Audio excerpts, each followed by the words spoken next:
Existe interação entre os alimentos e os meus medicamentos? Meu tratamento pode estar sendo prejudicado pelo uso concomitante entre os meus medicamentos e alguns tipos de alimentos? Quais os riscos? O que eu devo fazer? Quais as orientações? Assista o vídeo até o final e saiba. Olá, sou Ariel Rezende, farmacêutico, especialista em assistência farmacêutica, especialista em farmácia clínica e atenção farmacêutica, com ênfase em acompanhamento farmacoterapêutico. Hoje, vamos estar trazendo aqui um assunto muito importante. A maioria das pessoas apenas tem um certo cuidado em relação à interação de medicamentos com álcool. Desconsideram, óbvio, as interações entre medicamentos, e eu falo óbvio porque não são profissionais de saúde.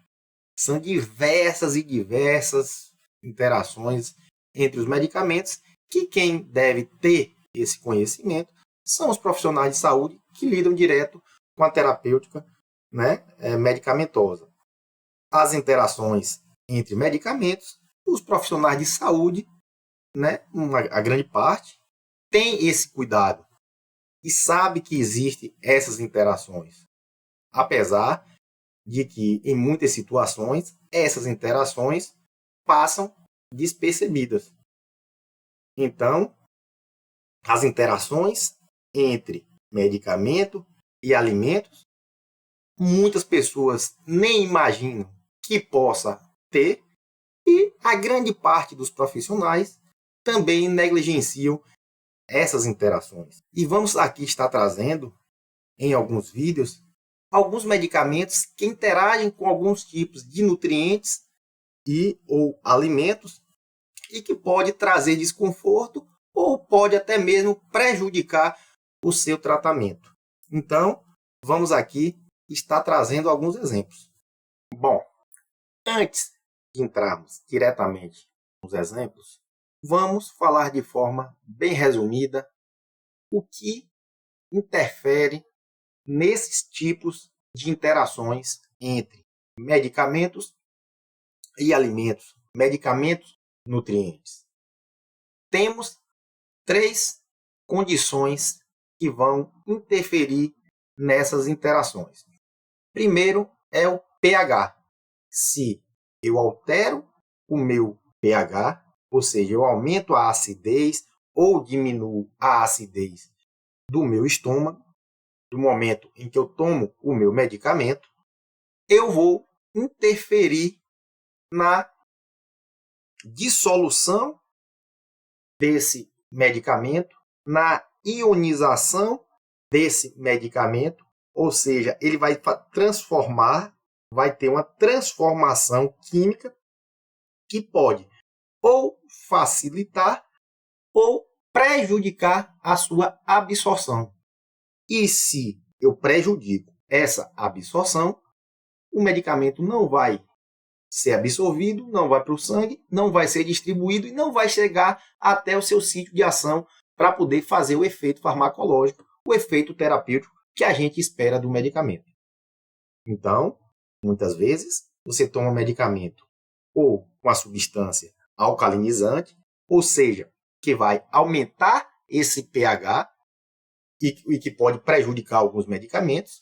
E em outras situações também você pode estar utilizando esse medicamento com alimentos, com bebidas mais ácidas, que vai abaixar o pH e com isso também vai interferir em alguns medicamentos. Outra questão, que já falamos aqui em alguns vídeos, que é a questão do esvaziamento gástrico. Então, o órgão principal de absorção dos medicamentos e dos nutrientes é o intestino.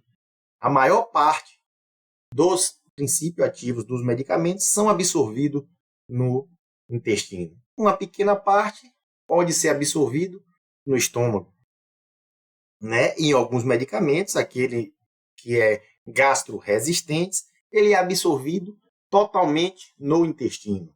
Então, os medicamentos ele devem passar pelo estômago e chegar até o intestino, que é o órgão principal para a absorção de medicamentos e nutrientes.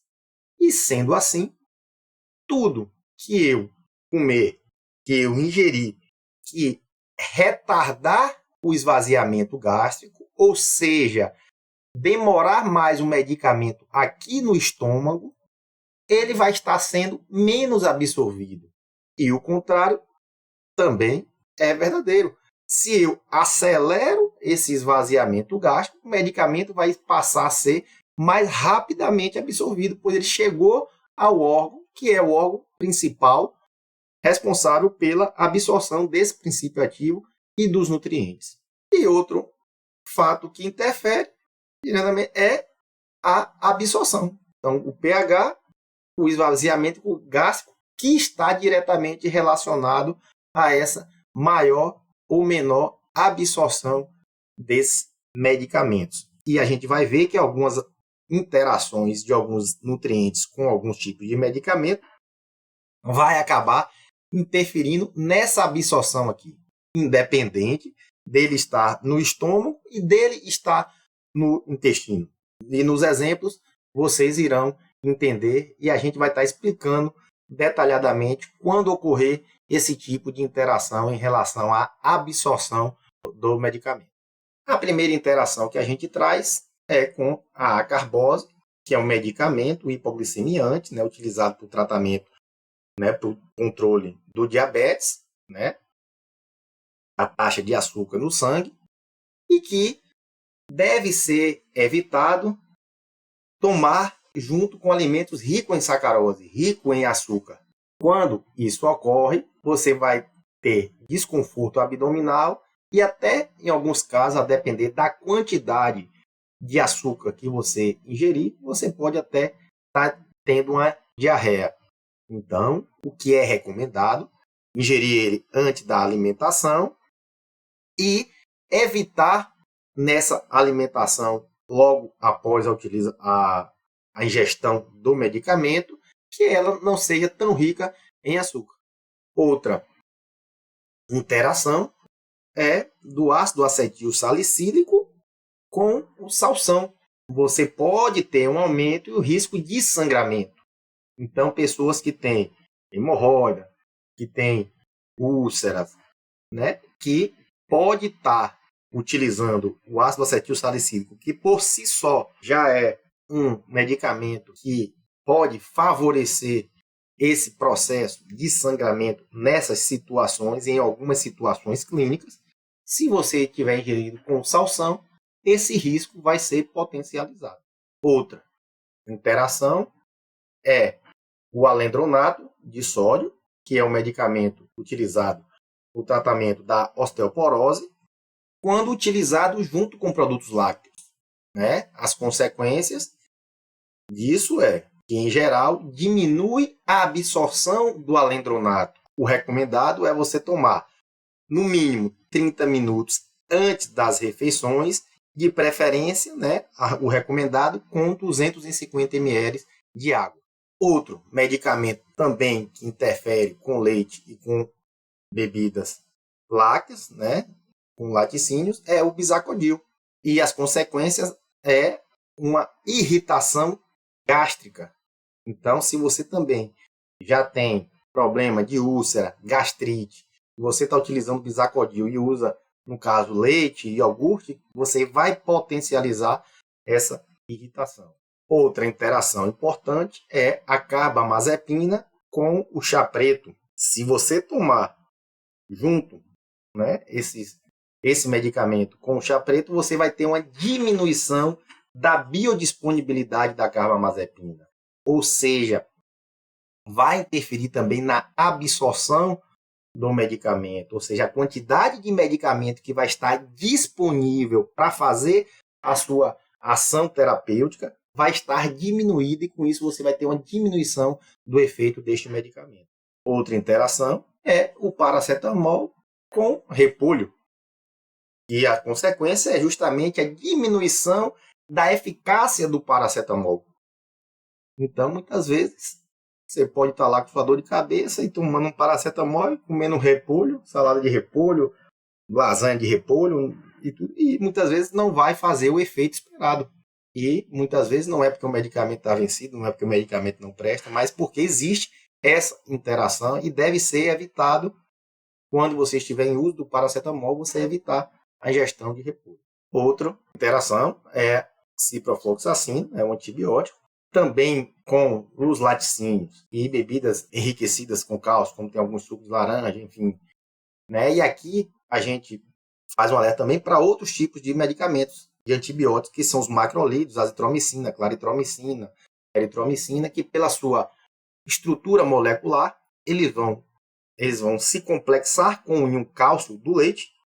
Com isso, ele vai hidratar, essa molécula vai ficar grande, não vai conseguir ser absorvida, passar nas microvilosidades das células do intestino, e com isso também não vai atingir a corrente sanguínea, não vai chegar até o seu sítio de ação, que é um caso onde tem a infecção e onde ele deveria estar fazendo a sua ação terapêutica. Então, você deve evitar não só o ciprofloxacina, como todos os antibióticos macrolídeos, como eu falei, claritromicina, eritromicina, azitromicina.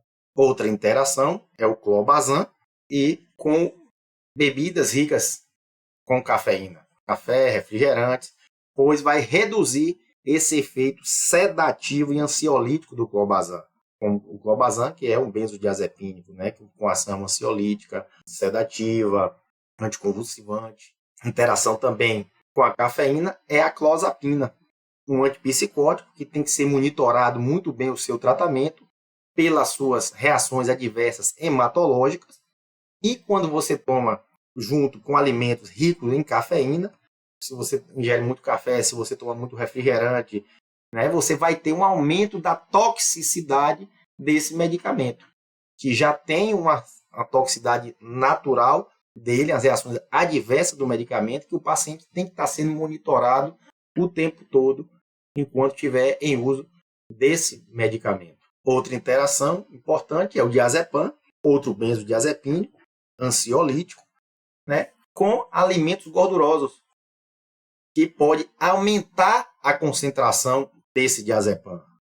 Então, se recomenda que quem esteja em uso de benzodiazepínico, né, evite muitas vezes, né, manusear máquinas, a questão de dirigir, né, que tem um risco. Então, se você também gere uma comida gordurosa, você vai potencializar esse efeito do diazepam. Com isso, você vai ter uma sonolência maior, você vai ter o seu poder de concentração diminuído, né, e pode, a depender da situação, trazer sérias complicações. Outra interação é a clofazimina, né, um antibiótico utilizado no tratamento da hanseníase, com suco de laranja enriquecido com cálcio. E você reduz a concentração plasmática da clofazimina. Com isso, você vai reduzir o seu efeito.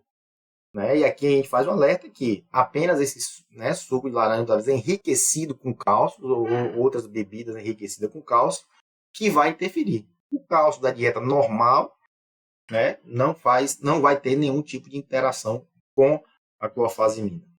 Bom, então, vimos aqui alguns tipos de medicamentos que interagem com certos tipos de alimentos e ou nutrientes. Depois, iremos também trazer outros medicamentos, né, em outros vídeos, e sempre alertando em relação a esse tipo de interação. E na dúvida, volte o vídeo, anote essas interações, deixe lá, e sempre que estiver tomando esse medicamento, vá lá, olha, vê lá o alimento que deve ser evitado, evite só durante aquele período, né, que está em uso do medicamento, e assim que suspender, que parar o tratamento, você pode estar se alimentando de forma normal, sem nenhum tipo de preocupação, pois aí você não vai ter nenhum tipo de desconforto, nenhum tipo de reação desagradável, como também não vai ter nenhum prejuízo ao seu tratamento. Então, meu muito obrigado pela atenção de vocês. Inscreva-se no canal, deixe seu like, acione a notificação do sininho, pois é muito importante para a gente. Então, até o próximo vídeo com o Desmedicalizando, o amigo de sua saúde.